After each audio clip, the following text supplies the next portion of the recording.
नमस्कार, आप देख रहे हैं डॉक्टर साहिब, आपके साथ मैं हूं मुस्कान। दर्शकों, आज के इस एपिसोड में हम जानेंगे कि अगर कोई इनफर्टिलिटी का शिकार होता है तो क्या बिना आईवीएफ के वो माता पिता बन सकते हैं। इसी पे बात करने के लिए आज हमारे साथ मौजूद है बिहार की जानी मानी स्त्री रोग विशेषज्ञ डॉक्टर सारिका राय। मैम नमस्कार, बहुत बहुत स्वागत है आपका। नमस्ते मैम, आपसे जानना चाहूँगी, कोई अगर इनफर्टिलिटी का कोई महिला या फिर पुरुष अगर शिकार होते हैं तो क्या बिना आईवीएफ के वो माता पिता बन सकते हैं? क्यों नहीं, बिल्कुल। आईवीएफ तो हम लोग का लास्ट रिसोर्ट रहता है। बहुत सारी दवाइयाँ हैं, बहुत सारे प्रक्रिया हैं, वो सब अगर फेल होते हैं तो जाके लास्ट में आईवीएफ करना चाहिए किसी भी पेशेंट को या डॉक्टर को। परंतु जो ट्रेंड हम लोग आजकल, पहले ज़माने में आज से 20 साल पहले किसी को आईवीएफ के लिए कन्विंस करना इतना मुश्किल था क्योंकि उसका ट्यूब बंद है, नहीं खुल रहा है, पति में स्पर्म काउंट नहीं है, मतलब कि इट इज़ ऑलमोस्ट इम्पॉसिबल कि इसको नॉर्मल तरीके से हम लोग माँ बना सकें, पर आईवीएफ के लिए कन्विंस नहीं कर पाते थे। परंतु विद द चेंजिंग टाइम, क्योंकि समाज में देखा देखी होता है, कोई नहीं किया, हम तो किसी को नहीं सुने, हम कैसे करें।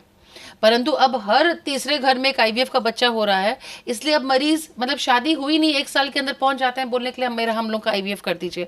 मतलब दे वांट इंस्टेंट, जैसे ये फास्ट फूड हो गया ना, दे वांट कि हम डॉक्टर के पास गए, इंस्टेंट बच्चा लिए और घर वापस आए।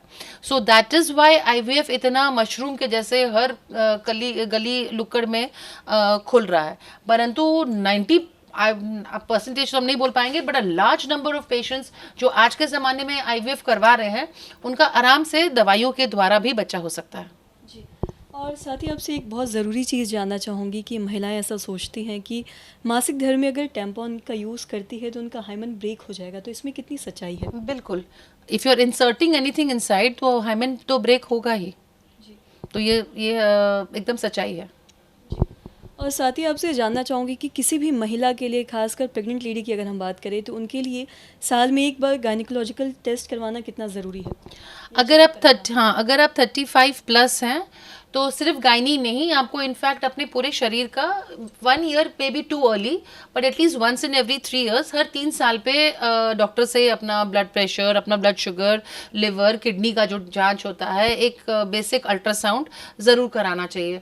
पर अनफॉर्चुनेटली जो हम देख रहे हैं कि आजकल के ज़माने में गाड़ी का सर्विसिंग एकदम टाइम पे हो जाता है, परंतु शरीर को बहुत ही फॉर ग्रांटेड लिया जा रहा है, and we are not very much unless वो कोई बीमारी ऐसी हो जो बार बार आपको नॉक कर रही है, तब तक हम लोग अपने शरीर पे ध्यान नहीं देते हैं, बिकॉज इतना व्यस्त हम लोग हो गए हैं ज़िंदगी में कि शरीर हम लोग के लिए अभी प्रायोरिटी तब तक नहीं है जब तक शरीर मतलब एकदम चीख के बोले कि अब मुझे प्लीज़ डॉक्टर के पास लेके जाओ। लास्ट स्टेज ना आ जाए। जी, और साथ ही अगर लड़कियों की हम बात करें तो किस उम्र तक पीरियड्स लड़कियों को आ जाना चाहिए? देखिए, अप टू 17-18 ईयर्स अगर नहीं मेंस आया, you can wait till then. परंतु एक नॉर्मल अगर हम मान के चले, by 13 years majority of the girls उनको मेंस आ जाता है।